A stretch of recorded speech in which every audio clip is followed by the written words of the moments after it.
אדם יכול למצוא את עצמו באירוע רפואי, בתאונה או באירוע רב נפגעים כשהוא ללא מלווה, בארץ או בחו"ל. כשמוזעק צוות רפואי, או כאשר המטופל מגיע לחדר מיון כשהוא נושא כרטיס רם, רפואה מהירה, יכול הצוות המטפל לקבל מהכרטיס באופן מיידי, ללא תלות בתקשורת, נתונים קריטיים לטיפול במקרה שמולם. הכרטיס מגובה בחתימת רופא והוא מסמך רפואי לכל דבר. לצד תמונת המטופל ופרטיו האישיים, מופיע סוג אדם, מכשור אישי קיים, תרופות אותן נוטל המטופל, הבחנות רפואיות ואלרגיות אם קיימות.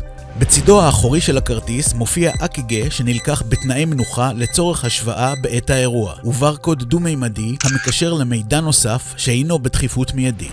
חדש בעולם הוא מיזם ישראלי כחול לבן, כרטיס רפואה מהירה, הדרך המהירה והאמינה לקבלת טיפול רפואי במצבי חירום בארץ ובחו"ל.